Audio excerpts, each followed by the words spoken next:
किला द्रावड़ पाकिस्तान में बहावलपुर के करीब वाक़ है। ये किला जट भट्टी राजपूत कबीले की तारीखी अजमतों का अमीन भी है। तारीखदानों के मुताबिक जैसलमेर और मौजूदा बहावलपुर रियासत के कदीम जट भट्टी राजपूत हाकिम रावल देव राज भट्टी ने 800 ईस्वी में इसकी तमीर कराई।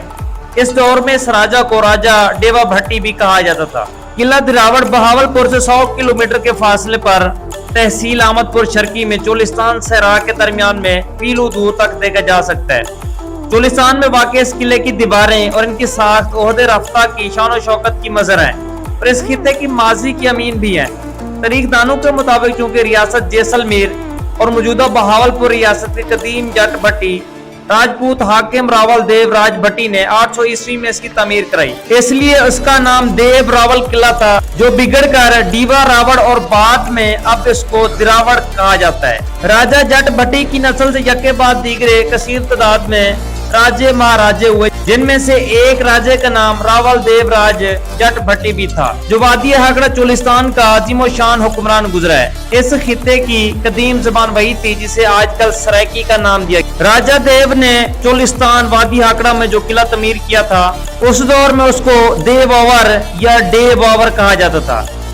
ओवर संस्कृत जबान का लफ्ज है जिसके मैनी किला कोट फोर्ट के हैं। इसी तरह डेवा ओवर से मुराद राजा डेवा भट्टी का किला है, जो बाद में राजा देव के खानदान से हाकिम बहावलपुर सादे खान अब्बासी के खानदान की मलकियत बना। आजकल जिसमें बहावलपुर के हुक्मरान अब्बासी खानदान के बुजुर्गों के मकबरे या मज़ारात हैं। बिल्कुल इसी तरह जिस तरह राजा किहार जट भट्टी ने इस दौर में दरिया ब्यास और सतलज के संगम पर एक किला तमीर कराया था, जिसे उस दौर में कहरावर कहा जाता था।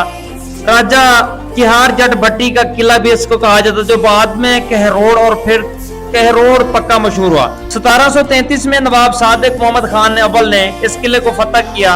अगरचे 1747 में जैसलमेर के राजा रावल सिंह ने इस किले पर दोबारा कब्जा कर लिया, लेकिन 1804 में नवाब मुबारक खान ने यह दोबारा हासिल कर लिया। इसके बाद ये बहावलपुर के हुक्मरानों ने शाही रिहायशगाह के तौर पर भी इस्तेमाल किया।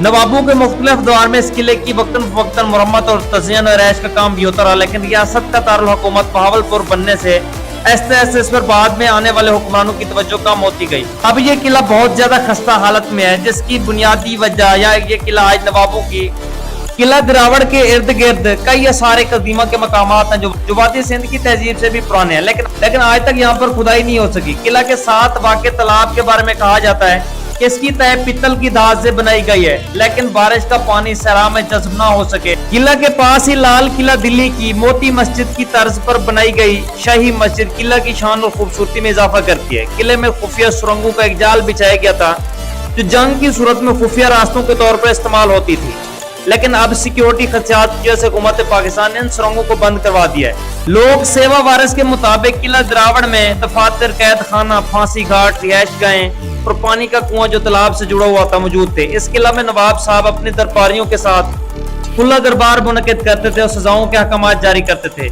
आज भी ये किला नवाब खानदान की मलकियत है। यहाँ पर 3 चौकीदार भी इन्हीं की तरफ से मुतय्यन है। ये किला चोलिस्तान जीप रैली का इख्तितामी पॉइंट भी है, जिसकी वजह से काफी मुल्की और गैर मुल्की सियासी तारीखी मकाम की सैर भी करते हैं। इस तरह की इंफॉर्मेशन के लिए हमारे चैनल को सब्सक्राइब कर लें, वीडियो को लाइक कर दें। शुक्रिया।